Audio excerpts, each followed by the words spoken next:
Hey everyone, it's Professor Clark, and in this lecture we're going to look at the genitive case without prepositions.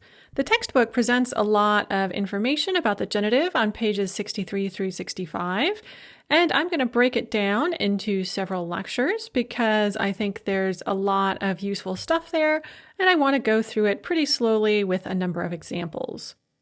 As usual, the genitive case can be kind of tricky. It has lots of applications. It's an extremely useful case that gets used a lot. And this is great, but it also means there's a lot to cover whenever we discuss anything to do with the genitive. So, hold on to your hats, buckle your seatbelts, and let's jump in. First of all, please note that there is a very useful chart of pronouns in the genitive on page 63 of your textbook. So if you maybe don't remember all of your pronouns in the genitive quite as well as you should, I strongly recommend reviewing that chart. As always, I recommend copying charts out by hand if you want to memorize them, which you do. And so sit down with a thick stack of paper and just start copying it out by hand. It's also really useful, I think, to say the words out loud as you're copying them. You want to engage as many parts of your body and as many parts of your memory as you can. So don't just sort of sit there in front of the computer pretending to watch this lecture on YouTube or whatever. Get out the textbook, look at the chart, and then copy it out by hand. Say the words out loud as you're doing it. You can also record yourself as you're saying the words out loud and then listen to the recording. So that can be a useful thing to do if you're walking around campus. Just listen to that recording over and over again. It does help. But the thing that helps the most, as always, is to copy things out by hand. Remember that you want to make it as laborious and sort of tedious as possible because that will drive the information into your brain. Okay, lecture on memorization over. Let's move on to the construction to have. Of course, you already know this. The construction to have is ou plus the genitive. However, there are a couple of important things to remember here. So first of all, third-person pronouns, so on, ana, ano, ani, begin with n when preceded by a preposition. So ana becomes yiyo, but u niyo. On or ano become yivo, but u nivo. Ani becomes ich, but u nich. We add this n between the preposition and the rest of the pronoun if there's a preposition. So we can say things like, for example, u niyo muž. She has a husband. U nivo žena. He has a wife. U nich děti. They have children. However, where it gets tricky is when you're using the third-person possessive pronouns yiyo, yivo, and ich, which never change even when preceded by prepositions. So we could say, for example, u yiyo muža. Her husband has. U yivo ženy. His wife has. U ich děti. Their children have. So note the difference between these two constructions. If we want to say she has a husband, we have u and then the pronoun which starts with n, niyo, and then the thing that she has, a husband, muž, in the nominative. If we want to say her husband has, we start with u again, and then we have the possessive pronoun yiyo with no n, and then the person who actually does the having is her husband, and it is genitive, u yiyo muža. So u niyo muž, she has a husband, versus u yiyo muža, her husband has. Now let's jump into some other uses of the genitive. And the first use that is listed here in the textbook is lack or absence. So when we negate something or we say that it is not there, it is absent or lacking, we use the genitive. A common example of this would be when you don't have something. So if you don't have something, the thing that you don't have is in the genitive. Remember, if you do have something, the thing that you have is in the nominative. So in the previous slide, we had у него жена, he has a wife. But here in this slide, in slide 3, we can say у него нет жены, he does not have a wife.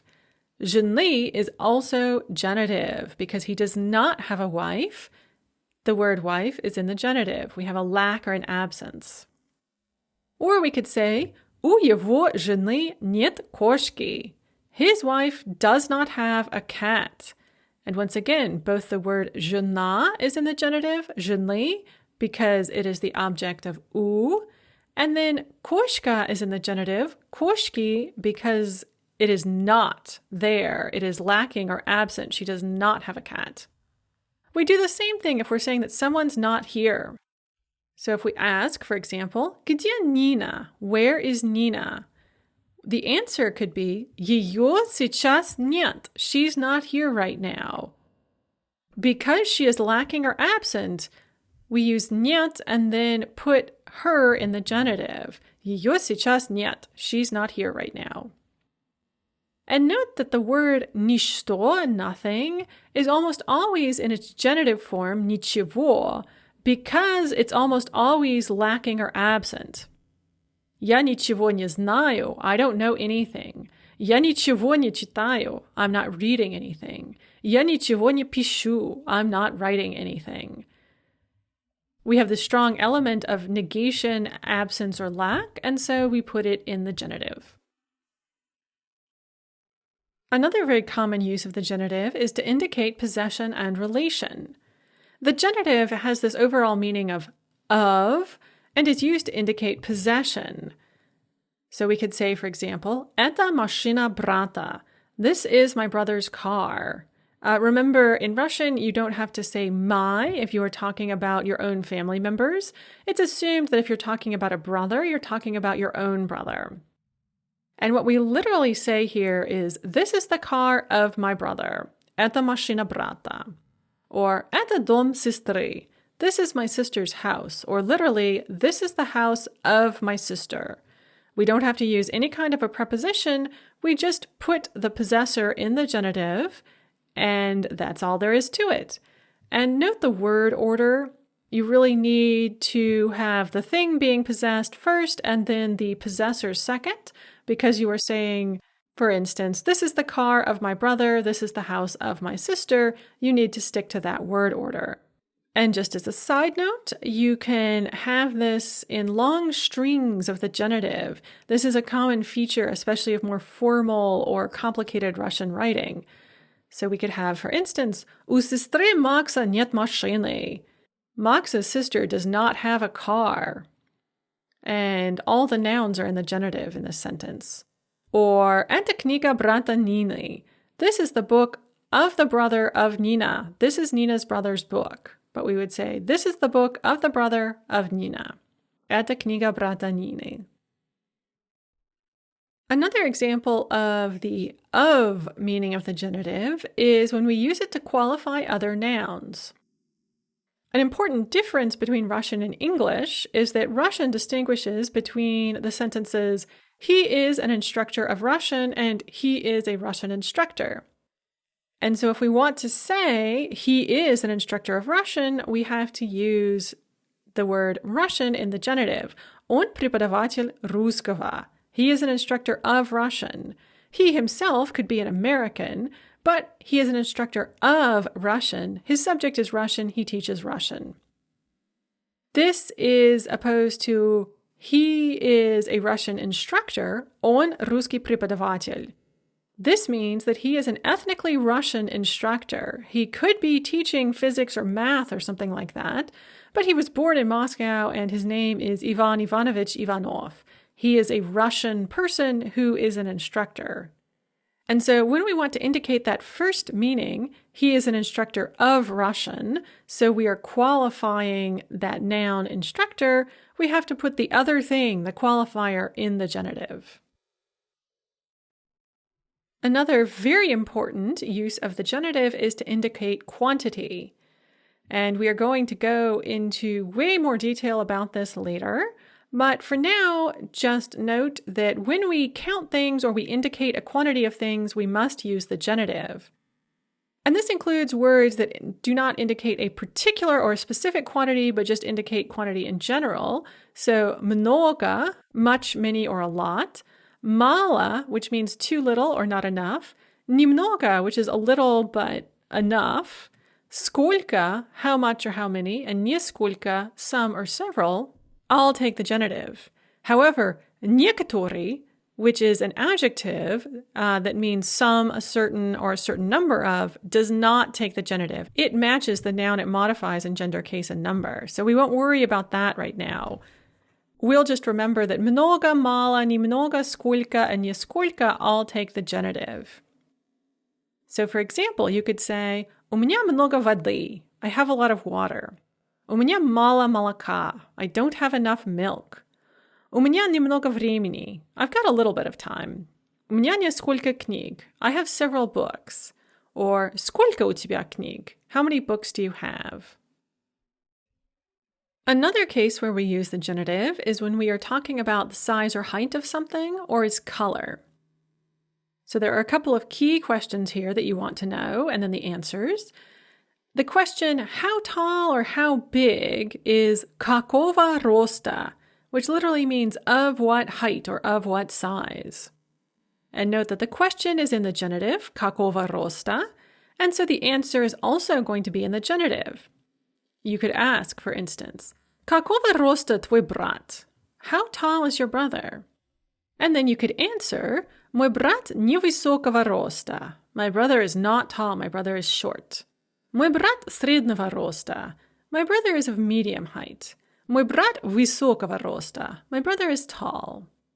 The question, what color, is also in the genitive. The question is, какого цвета, or of what color. However, the tricky thing here is that the answer can be either in the nominative or the genitive. So the question always has to be in the genitive, какого цвета, but the answer can be nominative or genitive. So we might say, for instance, какого цвета твоя новая машина? What color is your new car? And we could say either моя машина синяя, my car is dark blue. So a predicate, something is something, and therefore nominative. Моя машина синяя. My car is dark blue. Or we could say моя машина синего цвета. My car is of the dark blue color. Both of those are completely acceptable answers. Either моя машина синяя or моя машина синего цвета. Another use of the genitive is with the verbs бояться, to be afraid of, and желать, to wish or desire. Certain verbs require certain cases, including sometimes the genitive, and the verbs бояться and желать always take the genitive. So you could say, for example, я боюсь преподавателя. I am afraid of the instructor. Вова боится математики. Вова is afraid of math. Студенты боятся экзамена. The students are afraid of the exam. And then желать also takes the genitive, and this is why we have a number of common phrases of well-wishing that are in the genitive. So if we want to say good night, for example, we just say спокойной ночи, which literally means peaceful night, and that phrase is in the genitive. The reason being that the whole phrase, which we don't always say, is желаю тебе спокойной ночи. I wish you a good night. But we just say good night or peaceful night in the genitive, спокойной ночи. Another common phrase of that type is всего доброго, all the best. Again, in the genitive. And you can just use the phrase всего доброго, all the best, in the genitive. But what it stands for is желаю тебе всего доброго. I wish you all the best. And then finally, when we use the verb хотеть, to want, it will sometimes take the genitive with certain nouns, sort of abstract nouns like мир, peace, покой, peace, quiet, or calm, and счастье, happiness or good fortune. You are often saying basically, I would like or I want some peace. I want some peace and quiet. I want some happiness. Because you can't have all of it, you can only have some of it. And so we put it in the genitive. For instance, я хочу мира. I want peace. Я хочу счастья. I want happiness or good fortune. So that is our overview of the genitive without prepositions. As I said, the genitive is a very big case, and it takes a long time to work through it with lots and lots of examples, and there's lots of different ways that the genitive is used. So don't freak out, just accept that the genitive is used lots and lots and lots, and keep working on it in little bits and pieces, and eventually it will start to make more sense. I hope that was helpful, and enjoy your Russian.